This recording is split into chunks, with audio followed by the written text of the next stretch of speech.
What's up les gens, c'est Pintos et aujourd'hui on se retrouve pour une nouvelle vidéo et aujourd'hui une petite vidéo sur Bleach Brave Soul.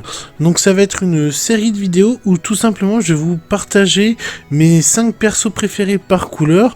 Donc aujourd'hui on va s'attaquer au type bleu et avant ça j'aimerais faire un petit disclaimer parce que j'étais en train de lire des journaux sur internet et je suis tombé sur un article qui m'a quelque peu interpellé. Si je puis dire, tout simplement, c'est le cas des terroristes du sperme qui sévissent en Corée du Sud.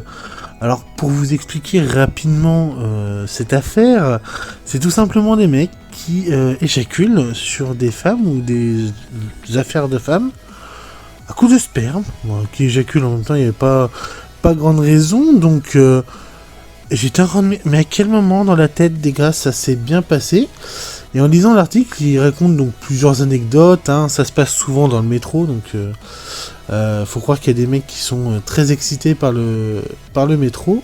Mais c'est surtout que dedans il parlait de l'histoire d'un Américain qui en 2014 s'est dit que pour séduire l'une de ses collègues de boulot, il allait éjaculer dans son café. Au final, qu'est-ce qu'il a obtenu? Pas la fille et 4500 € d'amende. Et 4500 $ d'amende. C'est vraiment la pire idée du monde. Mais fallait que je vous en parle parce que je me dis que parfois, dans ce monde, il y a des choses qui vont pas. Il y a des gens, ils ont des problèmes psychologiques. C'est très, très grave. Enfin bref. Après cette petite aparté, on va tout de suite passer du coup au top 5 de mes persos préférés. Comme pour les autres tops, c'est pas un top par perso, lui c'est le meilleur, lui c'est le moins bon. C'est tout simplement déjà d'une les persos qui vont venir en premier. Après, je vous avouerai qu'en effet, je mettrai au moins les deux premiers, c'est vraiment les deux que je préfère jouer sur cette couleur. Donc on va commencer tout de suite avec le premier. Et le premier, c'est tout simplement lui, Zenosuke. Donc déjà, comme je vous avais dit, sa SP, je l'aime beaucoup. Fait que c'est une de mes SP préférées du jeu, une de mes 4 SP préférées du jeu. Mais j'aime bien aussi son gameplay, il est simple, il est efficace, son gameplay, honnêtement. Bon, il n'y a pas de réduction ou quoi que ce soit, mais c'est un gameplay qui est très sympa à jouer. En plus de ça, vous avez aussi donc son bouclier ainsi que sa régène qui font le café. En termes de stats, il a d'excellentes stats. On est sur un petit temps de recharge des attaques puissantes à -12. C'est pas dégueulasse, mais c'est pas exceptionnel non plus. En plus de ça, le personnage il est un peu exclusif. C'est la seule forme qu'on ait dans le jeu de ce Zenosuke. Donc ça fait toujours plaisir, ça change un peu de tout ce florilège d'Ulquiorra, Ichigo, Aizen, tout ça qu'on peut retrouver dans le jeu. Le numéro 2. Alors le numéro 2, alors elle est où?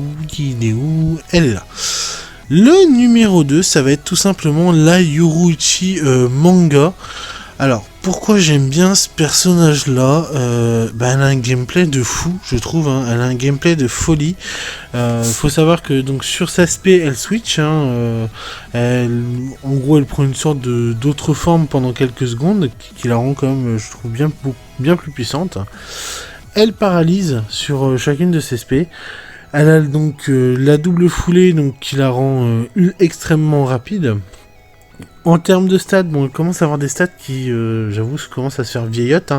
Malgré qu'elle est 774 en pression spirituelle, quand on voit les nouveaux persos pression spi, ça devient compliqué. Au niveau de ses combos, alors c'est des attaques normales, ça va, ça fait le café. Bon, c'est du corps à corps.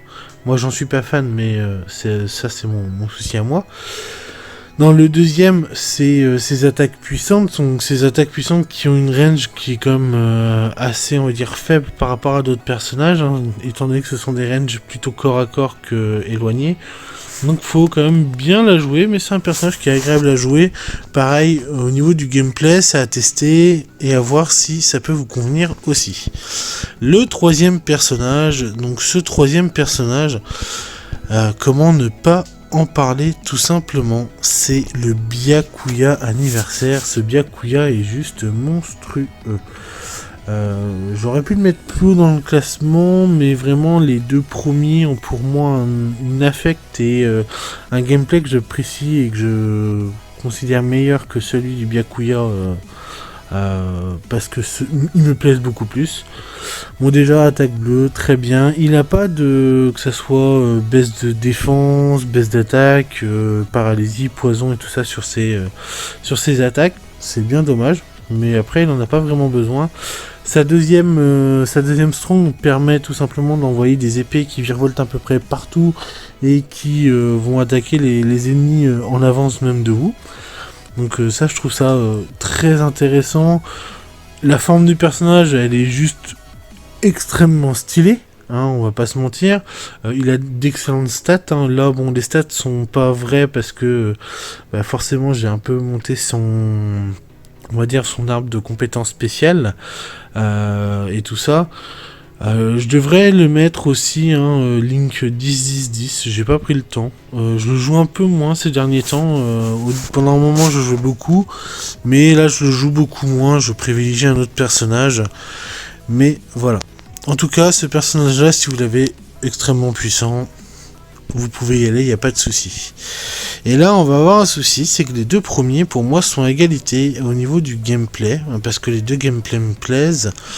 Mais si je devais prendre, voilà.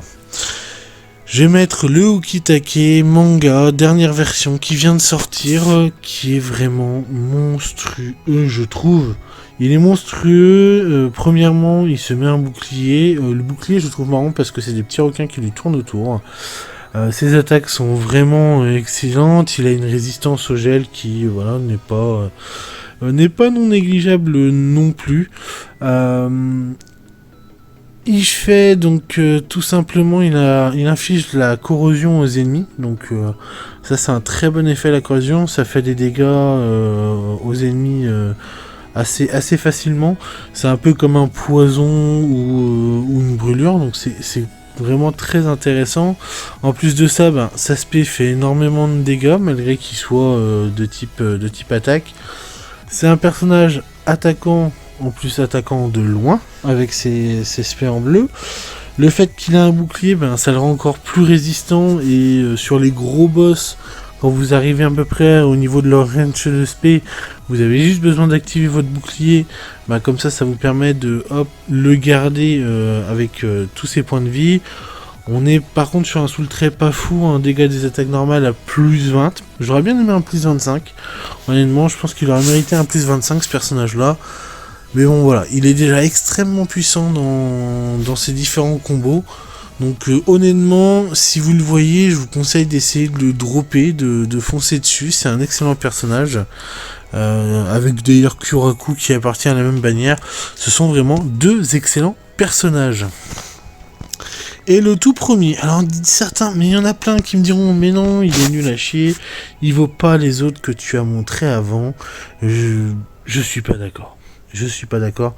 J'adore le White Ichigo version démon. Il est juste méga stylé. Le Chara design, comme je vous ai dit dans l'autre vidéo, il est grave stylé. L'aspect, elle est magnifique, tout simplement. Il peut réduire l'attaque des adversaires sur toutes ces attaques. Le petit bémol pour moi, après c'est un bémol pour moi, il attaque au corps à corps, c'est pas ce dont je suis plus fan, mais ça n'enlève rien que son gameplay est puissant, ses attaques sont stylées. Sa deuxième attaque, c'est tout simplement une sorte de, je vais pas dire de barrière, mais en gros il met un gros symbole au sol qui le suit à peu près partout et qui va venir taper les ennemis avec vous, donc c'est plutôt pas mal.